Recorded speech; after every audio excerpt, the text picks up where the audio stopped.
Hola, ¿qué tal? Este es el resumen de la semana 1 en la materia de Derecho Civil, donde vamos a ver las nociones básicas sobre la ley. Entonces, de la ley, vamos a ver el concepto, que es promulgación de ley, y sus efectos en la interpretación de ley, que son irretroactividad de la ley, efectos personales de la ley e interpretación de la ley. Entonces, en el concepto que tenemos, en el artículo 1 del Código Civil, define la ley como una declaración de la voluntad soberana que manifestada en la forma prescrita por la Constitución, manda, prohíbe y permite. Esto en base a la voluntad que radica en la decisión del pueblo ecuatoriano. ¿Quién puede plantar una ley? Cualquier ciudadano. La ley está basada en la necesidad de una sociedad para que se regule la relación entre el individuo, es decir, un individuo entre otro, o persona jurídica, como lo llaman cuerpos jurídicos. Es decir, mis derechos terminan donde empiezan los de los otros, o mi libertad termina donde empieza la libertad de otro.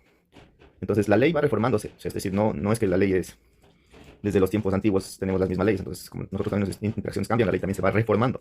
Como por ejemplo, en el 2013 nosotros derogamos el Código de Procedimiento Penal e ingresa el COIP para dar un ejemplo. Entonces, nosotros podemos definir una ley teniendo en cuenta estas cosas. Estas cuatro cosas. Primero, la ley es la voluntad del pueblo. Segundo, la ley es un conjunto de normas. Tercero, la ley regula o impera un grupo de personas. Y cuarto, la ley manda o prohíbe o también permite. Todo esto podemos decir que regula las relaciones entre personas naturales o jurídicas, como dijimos arriba.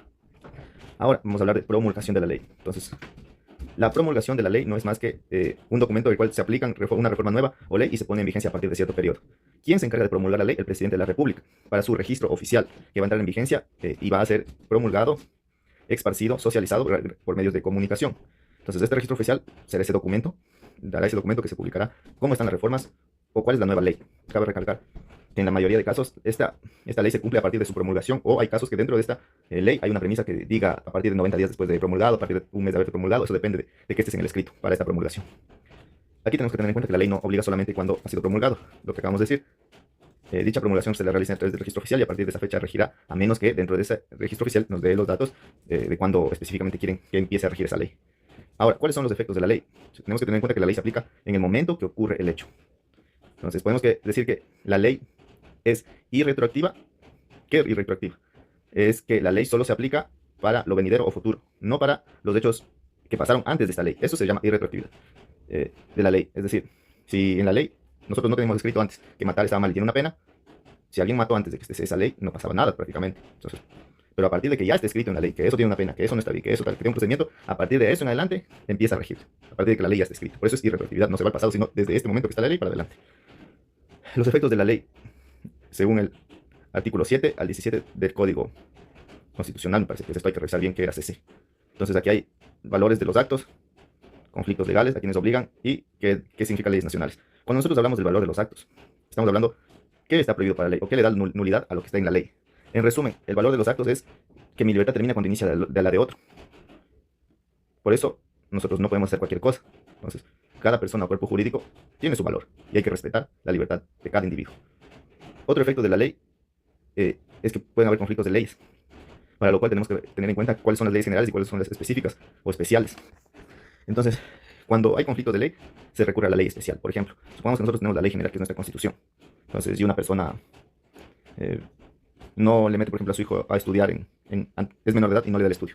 Entonces, nosotros no vamos a ir a la Constitución, vamos a ir a una ley especial de protección y defensa de los niños, donde te dice paso a paso qué se tiene que hacer, cómo resolver el caso, cómo dar un procedimiento jurídico. Entonces, no nos vamos directo a la Constitución, sino hay una ley especial. A eso se refiere el conflicto de leyes generales y especiales, que no siempre, no tenemos que recurrir directamente a las generales porque son muy abiertos al cambio, sino a las especiales, que nos dicen especialmente qué proceso se debe hacer, cómo se debe hacer. Eso cuando ocurre conflictos de leyes. Y no nos olvidemos que las leyes especiales nunca van a estar por encima de las generales, pero sí van a dar un detalle de cómo proceder. Otro efecto de la ley es que tiene que ser obligatoria, tanto nacionales o extranjeros. Es decir, si un extranjero viene de otro país y en su país está acostumbrado a tratar mal a las mujeres, aquí no, en Ecuador no es así. Tiene que regirse a la ley que nosotros tenemos. Nadie está exento de la ley. Y la ignorancia no es excusa. No ver a un juzgado y decir, no, yo no sabía que aquí en Ecuador no valía hacer eso. No, igual tiene que estar obligado a regirse a nuestras leyes. Otro efecto es la ley nacional, donde los ecuatorianos que residen en el extranjero siguen teniendo jurisdicción dentro de nuestro territorio. No es que se van a otro país y se les borra su historial. Esto también nos puede dar una idea de que cuando los bienes, por ejemplo, están situados en el país, están sujetos a las leyes ecuatorianas, aunque el dueño esté en otro país, independientemente de que los dueños extranjeros residan allá o en una isla privada y piensen que no sé, sus cosas tienen que regirse a lo que ellos quieran fuera del país. No, si ya están los bienes situados dentro del país, se rigen dentro del país con nuestras leyes. Ahora, necesitamos hablar sobre la interpretación de la ley. No cualquiera puede interpretar la ley. O sea, sí podemos leer, sí podemos razonar, pero se necesita una preparación. Por ejemplo, los jueces no pueden suspender ni denegar la administración de justicia por oscuridad o falta de ley. ¿Qué quiere decir esto? Que los jueces no pueden decir, no vamos a juzgar, no vamos a hacer nuestro trabajo porque no se entiende tal ley y yo no estoy preparado para juzgarte porque no entiendo eso.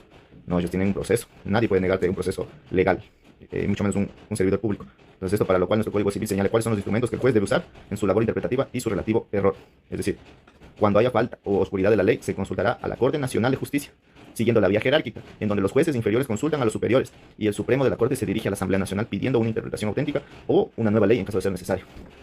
Y finalmente vamos a hablar sobre los tipos de interpretación. Nosotros podemos interpretar la ley de manera doctrinal, que es la investigación y la explicación del sentido de la ley, donde se deriva la interpretación que realizan los doctores en derecho apoyado en la doctrina de los diferentes institutos jurídicos del Estado. Es decir, tienen que ser personas que sean muy estudiadas para poder interpretar de manera doctrinal. De manera jurisprudencial, esta se practica en los tribunales que aplican los casos judiciales que están bajo la jurisdicción y competencia. Es decir, más va el campo de la práctica y en el meollo del asunto, donde suceden las cosas. ¿Cómo están sucediendo? ¿Por qué están sucediendo? ¿Qué razones hay detrás de eso? Claro que también la jurisprudencial puede tomar de referencia a la doctrinal, pero esto es más como ya dentro del campo mismo de la batalla en la pelea. Y otro tipo de interpretación es la auténtica, que está hecha por los legisladores mediante el entendimiento de un precepto legal, es decir, la Asamblea Nacional.